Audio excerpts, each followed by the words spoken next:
Welcome to Gifted Underachievers, a podcast for mid-level creatives with delusional ambitions. In this segment, Pat and James talk about just right ambition. Not too much, not too little, and avoiding grandiosity.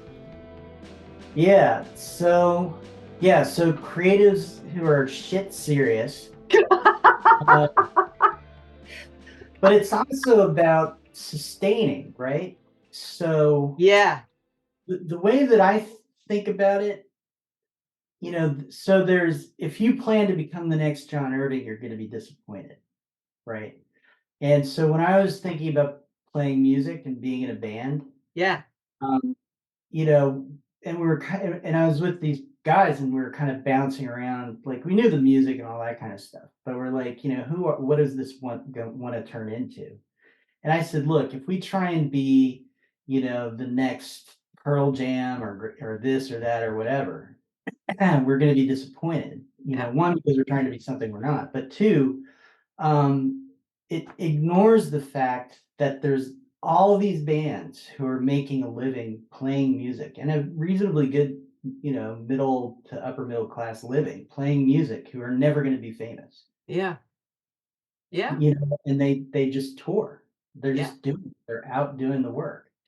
And so to me, that feels like it's not so much strivers as it is, they want to grow and they want to expand, but they want to be better at being in that happy, ambiguous kind of middle world of people in Yeah. the publishing, writing professionals that nobody will ever hear of, but who touch so much of all this stuff that you're going to read, and have influence and all these in ways that we and they don't even know. There's something about understanding that no matter if I feel like one day I'll win the Booker Prize or feel like it's not impossible, it doesn't really matter.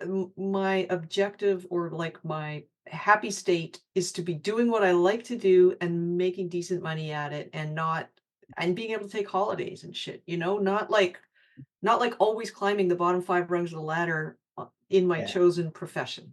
Let's memorialize that phrase, not always climbing the bottom. Like, not just how you work it in, because that's kind of a common question that people have for writers, when do you do your writing? It's like, Um, what's the kind of nexus of aspiration, like delusion, really, or delusion uh, around your willingness to get up and work on a self-imposed deadline, because that is the thing that I guess gets you off that bottom rung. In some ways, is yeah, being able to go through a period where you put other aspects of life on hold, or you make your own life harder because there's something you want to do. yeah.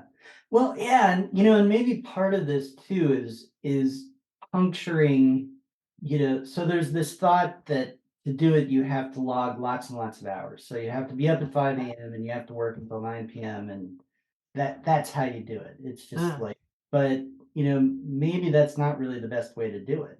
yeah, I find it not true now, but it took me years to see it, and I could see progress from grinding it out, which Mhm. I think is what had me doing it. But I also now I see that really my creativity comes in bursts, and I have to work on stuff when I'm energized about it. And like I can get energized, but I need to put aside I need to make it that time. And if it's 11 o'clock in the morning and I think I should be editing somebody else's manuscript, I have now realized that if I'm feeling the juice at 11, I got to ride that horse until at least 12:30.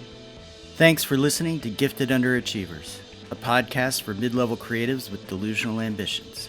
We'd love to hear how we're doing, so please leave a comment, join our chat page, or send us an email at giftedunderachievers@substack.com. Have an awesome day.